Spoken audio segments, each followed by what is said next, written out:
On the last night in Mecca, I stood alone watching the crowds. People circled the Kaaba with desperation, exhaustion, fear, and hope all tangled together.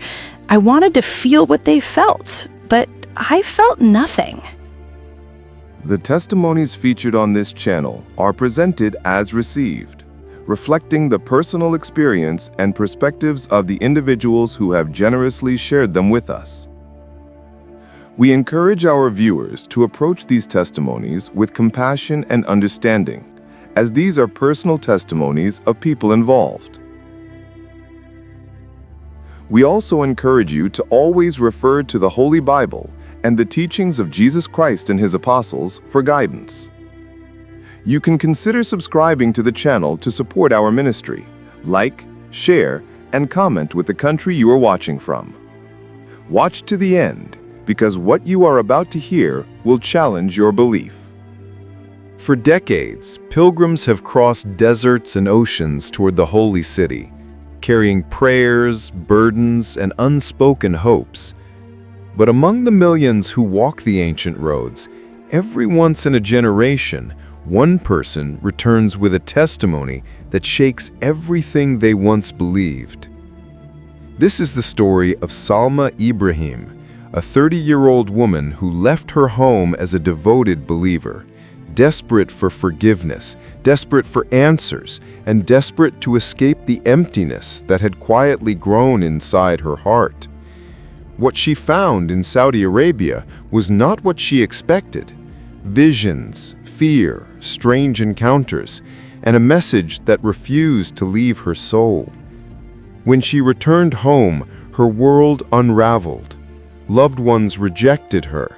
Leaders who once praised her turned into enemies. And yet, through all of it, she discovered a strength she never knew she possessed. Her journey is full of twists, divine interruptions, and moments so intense that even she still trembles when remembering them. Now, let's hear from Salma. My name is Salma Ibrahim, and until last year, I believed my life was already planned by God. I grew up in a strict home. Obedience was everything, questions were dangerous, and fear was normal. I memorized the rituals, the prayers, and the rules before I learned how to ride a bicycle. Everyone expected me to be the perfect daughter, the perfect woman, the perfect believer. But deep down, something was always missing. I prayed, I fasted, I tried to suppress the whisper inside me that something wasn't right. But the whisper never stopped. It grew louder each year, especially at night when I lay awake asking questions I was too afraid to speak. So when the opportunity for Hajj came, it felt like it was my last hope. Maybe the emptiness would finally go away. Maybe I would find peace. I didn't know that peace would come, but not in the way I expected. The moment our plane landed, something inside me tightened. Medina was beautiful, overwhelming even, but I couldn't shake an unexplainable weight, like a warning. My group was excited, taking pictures, praying loudly, but I felt like someone was watching me. Even during the rituals, I was uneasy. People pushed, shouted, and rushed as though God was only reached by force. I kept telling myself it was normal, but my heart felt cold. Then the strange things began. On the third night, after a long day of rituals, I lay down in the women's lodging. The lights were off. The room was silent, except for the distant murmuring outside. I was exhausted, but sleep refused to come. At around 2 a.m., I heard a whisper, soft, calm, calling my name. Salma. I sat up quickly, thinking someone had entered, but everyone else was asleep. The whisper came again, gentle, warm, unlike any voice I had heard. Salma, come to me. My whole body trembled. It wasn't the kind of voice that frightens, it's the kind that melts you from the inside. But I was terrified because I didn't understand it. I spent the rest of the night awake, shaking. The next day during Tawaf, the pushing became worse. I was squeezed between bodies, barely able to breathe. People elbowed me to get closer to the Kaaba, as if touching the stone meant salvation. I saw women crying, shouting, stretching their arms desperately towards the black walls. And then I saw it. Men polishing, kissing, and wiping the black stone, crowds fighting to reach it. Something in me finally cracked. Why are we worshiping an object? The question hit me like lightning. I had avoided it all my life, but in that moment, surrounded by frenzy, I couldn't push the thought away. Was this devotion or desperation? I stepped back, the world spinning. The sunlight felt harsh. My chest tightened. My breathing became shallow. That's when I heard the whisper again, clearer this time. Come to me. I am the way. That night I had a dream, or what I thought was a dream. I was walking alone in a vast desert. The sky was dark, but a soft light glowed ahead. A man stood there, dressed in white, with a brightness around him that didn't hurt my eyes.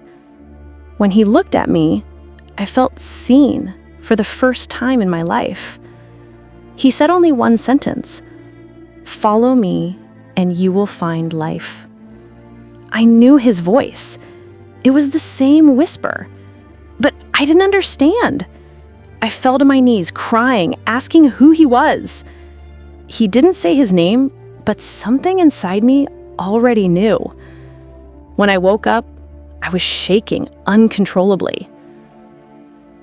2 days after that dream, everything spiraled. During a teaching session in the women's hall, I asked a simple question, too simple, too innocent. Why do we kiss the black stone? Isn't it wrong to put hope in a stone? The room went silent. Women stared at me as though I had insulted someone's ancestors. A leader pulled me aside roughly and dragged me to a private room where 2 other women and a male supervisor were waiting. Their faces were stern, almost angry. Where did you hear that question? What are you trying to say? Are you trying to cause fitna among the pilgrims? They surrounded me, not shouting, but speaking with a coldness that froze my blood. One woman grabbed my wrist so tightly that her nails pierced my skin. Another blocked the door. The supervisor leaned close and whispered, "Do not ask such questions again. Do you understand me?" I nodded, terrified. But inside the dream, his face, his voice, kept burning. That night, everything escalated.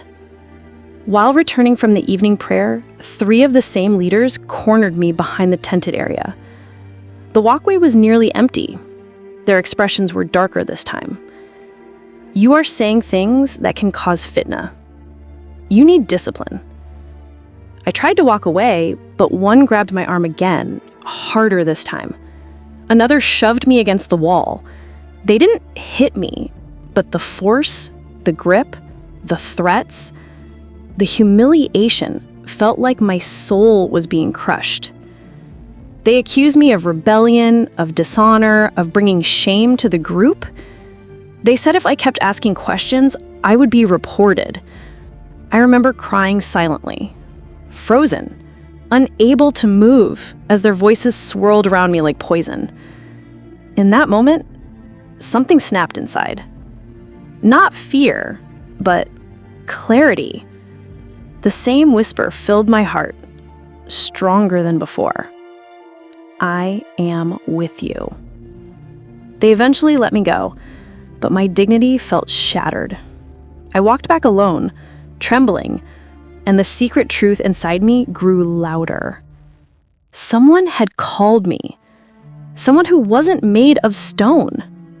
Someone living. And I knew without wanting to know, that my life would never be the same. Because when I returned home, the real storm began. When my plane touched down back home, I thought the worst was behind me. I thought the fear, the strange whispers, the dream, the confrontation, all of it would fade once I stepped onto familiar ground. But the moment I walked through the airport gate, a coldness settled inside me. I felt it deep in my bones. It was like stepping out of one storm and straight into another. I didn't know that everything waiting for me at home would be darker than anything I experienced in Saudi Arabia.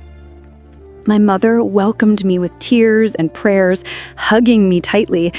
But my father, he watched me closely, almost suspiciously, as if I had brought something dangerous home with me.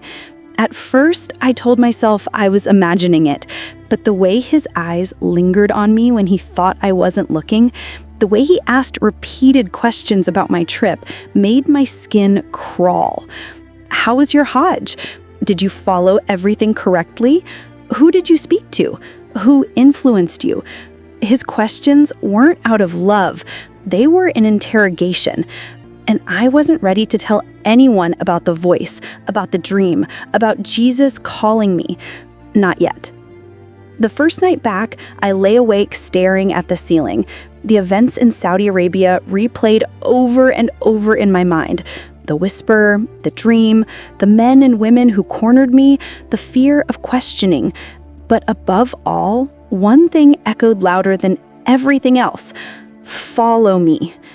I pressed my hands against my chest. I was terrified of what that meant. What would happen to me if I obeyed that voice? What would my family do? What would my community say? I closed my eyes and whispered, Jesus, if that was really you, help me. I'm scared. And for the first time in my life, I felt a peace so deep that it made me cry. Not fear, not coldness. Peace, a warmth like an invisible embrace. It was the first moment I realized I wasn't alone anymore. 2 days later, something happened that forced everything into the open. My younger sister found my small notebook, the one where I had written every dream, every whisper, every strange thing I experienced in Saudi Arabia. I hid it, but she found it under my pillow. She stood at the doorway, holding the notebook with shaking hands. Salma, what is this? I froze. I didn't want anyone to see that, I whispered. She looked terrified, not angry, terrified. She stepped back as if I was holding something dangerous. This is wrong, Salma. If Baba sees this, you know what he'll do. My throat tightened. I'm not lying, Aisha. Everything in there happened. I heard him. I saw. Stop, she cried, covering her ears. Don't say his name. Don't bring trouble into this house. Before I could stop her, she ran out of the room with the notebook. My heart dropped violently. It felt like collapsing. I knew exactly where she was going. To my father. The shouting started minutes later. My father's voice, deep, thunderous, echoed through the house. He slammed the notebook on the dining table so hard it made my mother jump. What is this, Salma? My hands trembled as I approached slowly, every step feeling heavier. I tried to speak calmly. It's just my thoughts, my questions, my experience during Hajj. This is not questioning. This is betrayal. His shout cut through me like a blade. My mother covered her mouth, tears already forming. My father pointed at the page describing the dream. You wrote that a man in white called you. You wrote his name. Do you understand how dangerous this is? I didn't ask for it. It happened. I can't pretend it didn't. My father's face turned red with fury. You will destroy this family's reputation. You will shame us. You will bring curses into this house. He grabbed my wrist and squeezed so hard I winced in pain. Salma, If you ever speak that name again in this house, I will disown you." My heart broke into pieces. I wished I could disappear. I wished the floor would open and swallow me whole. But the peace I felt the night before, that warmth, kept whispering inside me, "Don't be afraid." That night, I sneaked outside behind the house with my phone. My hands were shaking uncontrollably as I typed into the search bar, "Jesus appearing in dreams during Hajj." The results shocked me. Hundreds of testimonies, stories from people in different countries, stories that sounded too much like mine. I wasn't imagining things. I wasn't losing my mind. I wasn't alone. At that moment, I broke down and cried into my hands. "Jesus, if you truly called me, I'm yours." The moment I said it, something powerful washed over me. A peace so deep, so overwhelming, I could hardly breathe. I felt like chains had fallen off my chest. For the first time in my life, I knew who I belonged to. The next morning, my father didn't speak to me. Neither did my sister. My mother avoided my eyes, her face pale with fear. At noon, the doorbell rang. 3 men stood outside, men from our community, respected, powerful, strict, leaders, elders, the kind people never question. My father invited them in before I even understood what was happening. One of them looked at me with cold eyes. "We heard you returned from Hajj with troubling ideas." Everything inside me froze. My breath stopped. My legs felt weak. My father stood behind them, arms crossed, jaw tight. He had reported me. They sat me down, surrounded me, questioned me for nearly an hour, their voices calm, cold, heavy with authority. "What did you see? Who spoke to you? Who influenced you? What made you question?" I tried to answer, but every word got twisted. Every explanation was dismissed until one of them leaned close and whispered, "You will not follow that path. You will remain silent, or you will pay a price you cannot imagine." My body went numb. My heart hammered violently. That was the moment I realized they weren't trying to advise me. They were trying to break me. Everything changed that night. I was in my room, packing a small bag quietly, my hands shaking, my breath unsteady. I didn't know where I would go. I only knew I couldn't survive another day under that roof. As I zipped the bag, I heard footsteps approaching. My father. My heart jumped. I hid the bag behind my back, but he saw it anyway. His expression turned to raw fury. "You are leaving this house? For what? For that name?" He stepped closer. I stepped back. My breathing became rapid. My palms were sweating. "Salma," he said, voice cold and trembling, "if you walk out that door tonight, you are no longer my daughter." Tears poured down my face uncontrollably. I wanted to beg him to understand, but my voice couldn't come out. Then something inside me whispered, "You are mine. Don't be afraid." I wiped my tears, grabbed my small bag, and walked past him. He didn't stop me. He didn't call my name. He didn't ask where I was going. He simply let me go, as if I had already died. The door clicked shut behind me. The cold night air hit my face. And that was how I became homeless in a single night. But I wasn't alone, because the one who called me was still with me. When I stepped out of my father's house that night, the air felt different, cold, sharp, and unfamiliar. I had nothing but a small bag, my phone, and the whisper of peace inside me that refused to fade. But I was terrified. I didn't know where to go. I didn't know who to trust. I didn't even know if I would survive the night. But I knew one thing: I could never go back. I walked for hours, trembling, my mind racing. The streets were empty, the streetlights flickering like dying candles. Every shadow felt like a threat. Every distant voice made my heart skip. At some point, I sat on a cold concrete step outside a closed shop. I hugged my bag and tried to stay warm. I was exhausted, hungry, shaking. I whispered into the darkness, "Jesus, I don't know where I'm going. Please help me." And again, like a gentle breath in the air, I felt that peace, that same warmth that held me in Saudi Arabia.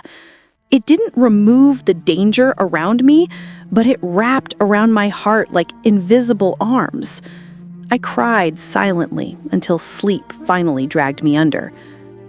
Early in the morning, I woke up to a soft voice. "Are you all right?" I opened my eyes and saw a woman in her late 40s standing over me. She wore a long scarf and held a small bag of groceries. Her eyes were kind, painfully kind. I panicked at first, standing up quickly, backing away. But she didn't move closer. She didn't threaten me. She simply placed the grocery bag gently on the ground and stepped back. "You look hungry," she whispered. Something inside me broke. I hadn't felt kindness in days. My throat tightened. Tears filled my eyes.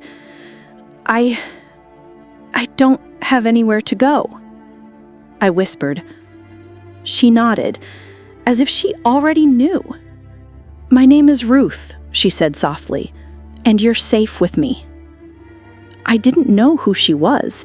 I didn't know if I should trust her, but that whisper of peace inside me nudged my heart. Go with her. So I did. Ruth led me to a small apartment hidden behind a busy marketplace. The moment I stepped inside, I felt warmth, not just physical warmth, but emotional safety. The walls were simple, the furniture old, but the space felt alive, peaceful, almost holy. Once the door closed, I broke down and cried uncontrollably. I cried from fear, from exhaustion, from the pain of losing my family, from the shock of everything that had happened. Ruth let me cry. She didn't ask questions. She didn't force me to explain. She just held my hand gently and said, "You're not alone. You're not the first, and you won't be the last." Her words confused me. I looked up at her. She smiled softly. "There are more people like you than you realize." That evening, Ruth brought me to a small, secret gathering in another apartment. When the door opened, I froze. There were 6 people inside, men and women of different ages, sitting in a circle, praying softly. They all turned to look at me. My heart pounded. I wanted to run. But then one of the women stood up and said, "Welcome, sister." And something broke open inside me. These were the first people I had met who wouldn't call me crazy, who wouldn't punish me, who wouldn't drag me to leaders, who wouldn't accuse me. Ruth gestured for me to sit. I did, and for the first time, I heard people praying to Jesus openly, fearlessly, with tears in their eyes and hope in their voices, not out of pressure, not out of ritual, but out of love. My whole body trembled. And then Ruth placed a small book in my hands, a Bible. I stared at it like it was glowing. I opened the book with shaking hands. I didn't know where to begin. My fingers landed on the Gospel of John, and my eyes fell on a verse I had never read before. I am the way, the truth, and the life. My breath caught. The room disappeared. The voices faded. All I could hear was that whisper again, the same one from Saudi Arabia, the same one from my nights of fear. It was him, Jesus, the same words he had spoken to me in the desert. When I realized this, I dropped the Bible and covered my face with my hands. I sobbed uncontrollably, not from fear this time, but from overwhelming certainty. Jesus had been calling me long before Hajj. He had been calling me through loneliness, through questions, through emptiness. I just never recognized his voice until now. That night, I knelt in the center of that room and whispered words that changed my life forever.